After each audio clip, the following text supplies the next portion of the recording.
Hi, everyone. I'm Jacqueline, and I'm excited to be here at Women in Product today. And today I will talk about building tech products for Gen Z, and we'll share both learnings and actionable insights with you all from my experience building products for Gen Z. And I would love to know if there are any Gen Zers with us here today in the audience, so feel free to drop something in the chat and say hi to everyone. A little bit about myself. I'm currently a product manager at YouTube building music experiences for billions of people. And specifically, I'm leading a team focusing on search and conversational experiences. And a huge part of my job is building tech products for Gen Z. Over the last year, I've learned a lot more about Gen Z. I worked with Gen Z through the whole product process, and I also launched features for Gen Z. And before YouTube, I worked both on products in the B2B and in the B2C space, including at Lyft, at Palantir, and at an early stage company called Hype.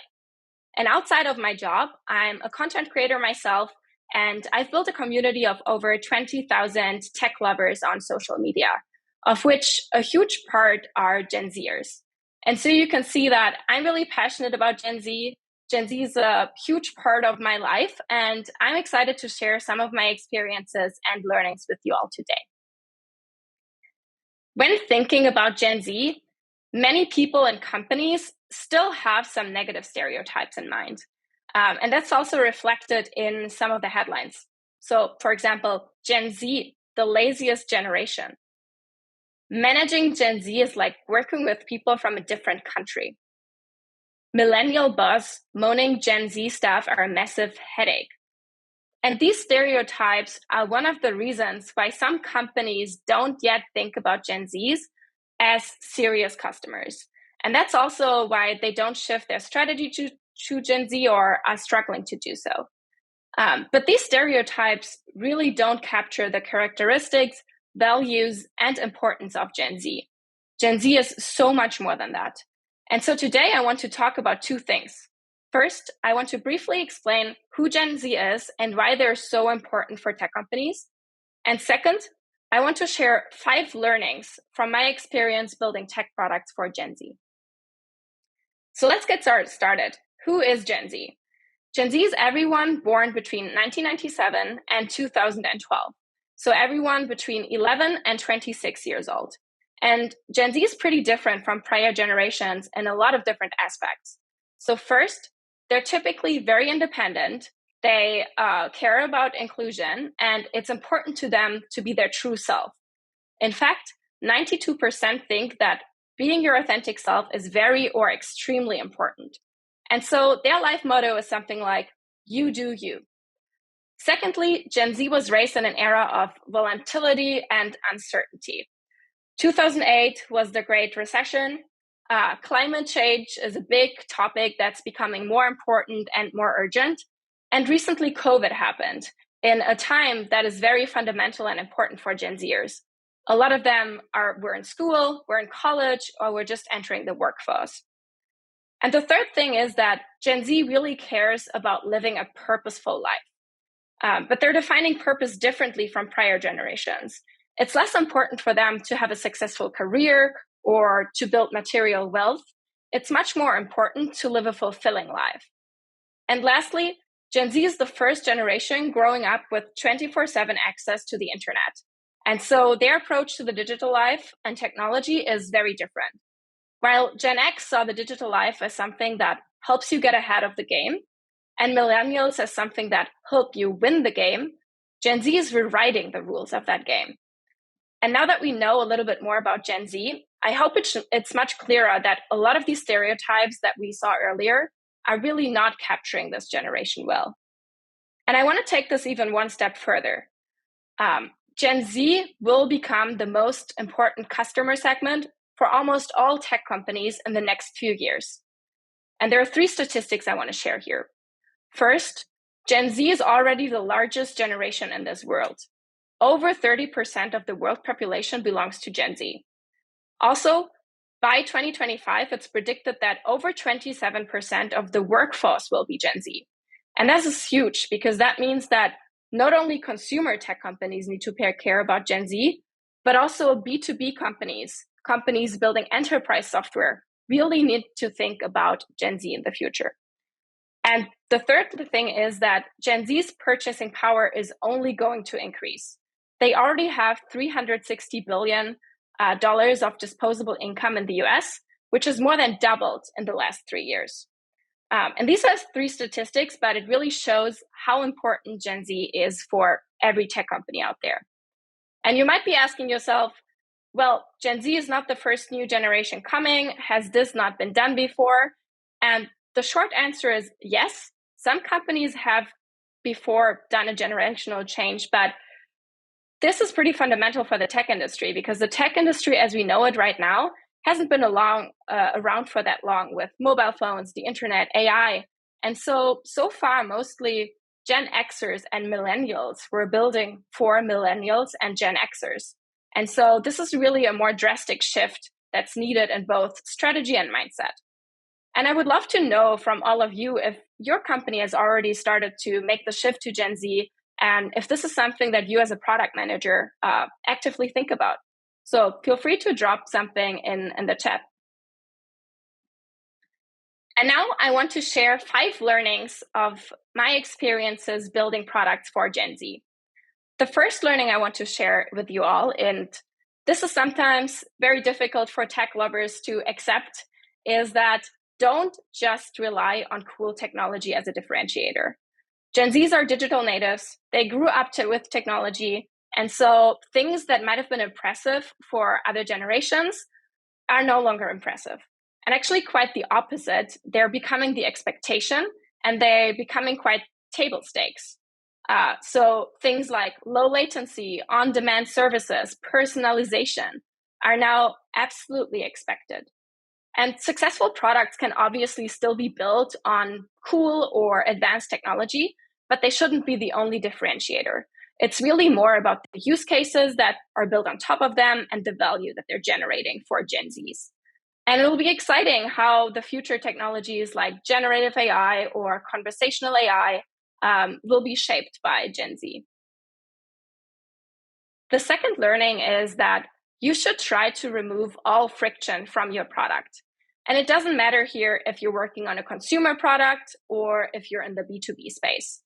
Gen Z is accustomed to instant gratification and will judge a product quickly. And in fact, Gen Z's average attention span is below 8 seconds. So you really only have a short amount of time to convince Gen Z about the value of your product.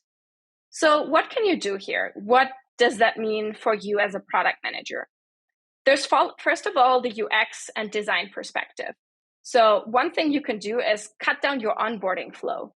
Make sure that Gen Zs, as soon as possible, get to the real use case and the real value of your product. Also make sure you have a modern and straightforward design. And make sure that all of your core use cases in your product have a lean user flow. But it even goes beyond and further than UX or design. You really need to question all of your processes because Gen Z will find ways to remove friction. And they're actually already disrupting whole industries. So as an example, the music industry previously, if an artist wanted to produce music, they typically went to a label and that label helped with the distribution of the music. But now with social media, with platforms like YouTube and TikTok being there, the artists can actually distribute the content themselves. And that is one way to how Gen Zs disrupt in the industry. And a similar trend also happens with the rise of small businesses through social media. So think creatively about your product and find bottlenecks and remove them from your product to really land with Gen Z. The third learning is be transparent and inclusive when you build products. Gen Z is the most diverse and open generation yet. And as an example, roughly half of the US Gen Z population is non-white, which is the largest percentage in any generation. And in addition, Gen Z really wants to have clear answers to questions like, what is your company's purpose? What does your company stand for? How does your company treat their people? How do you make profit? And how do you help the planet? And we've heard before that they want to live a purposeful life, and they know that they carry the burden to solve a lot of critical issues in the future, like climate change. and they take it very seriously. And that also is when it comes to using or buying products. And they also make themselves heard when they don't agree with something. You might have heard about the term cancel culture before. So Gen Z is willing to go far when they don't agree with the values of a company, a brand, or a product on social media. So what can you do as a product manager?